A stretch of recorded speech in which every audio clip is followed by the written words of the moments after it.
My name is Helge Grawert. I came from Germany, originally actually from what is now Russia. During the Second World War, that part of Germany was lost to Russia. And until I was 7 years old, I lived what is now Poland. And then we escaped from the Russian tanks to the west, near Hamburg in Germany. And that's where I grew up until I came here to Australia. I went to high school and the school orchestra. I was a member there.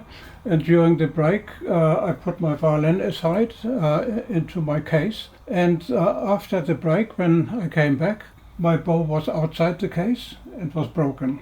Somebody obviously sat on the bow and broke it.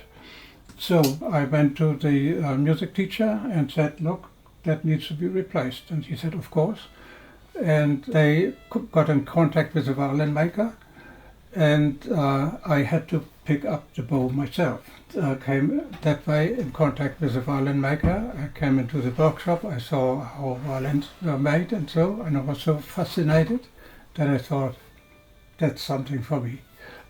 And then when I finished school, my parents went to the same place and asked if they would take me as an apprentice, and they agreed. And that's where my violin making started.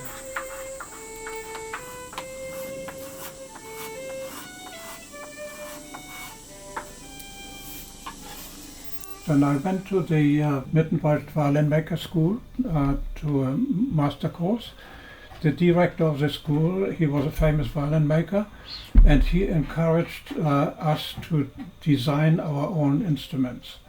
So from then on, I designed my own models. You will never see this again from any violin maker unless they would copy my instrument. When I finished my apprenticeship, I started to work on my own, and that was a big step, you know. Yeah, and since I lived close to Hamburg and Bremen, two big cities in Germany, they both had orchestras, and people came to my place, and I was so surprised that they just came. Then in 1980 I left Germany, and when I came here to Brisbane, I thought it's a big city, it should have an orchestra, I should get work. And people were so delighted because there was a person coming here with real knowledge and a professional violin maker. And that was my start, and the start was just amazing.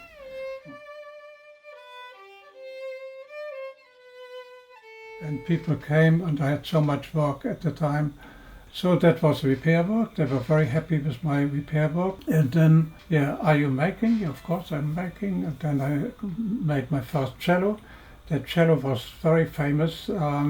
Here, went to different places for concerts, and one day I turned on the radio and there was a beautiful sonata, Beethoven sonata.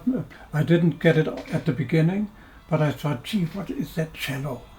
And in the end I found out it was my cello. Okay. That was very satisfying. Yeah, and then that cello made advertises itself, you know. People ask, could you make a cello for me? Could you make a cello? So, what else do you do? I said, I'm a violin maker.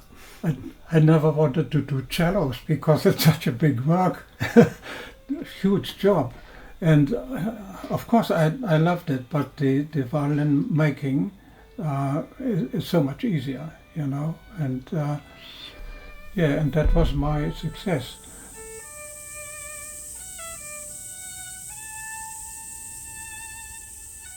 For me it is wonderful to have something I really love. I can do it, you know, until I can't move my hands anymore. The same as music, and same as photography.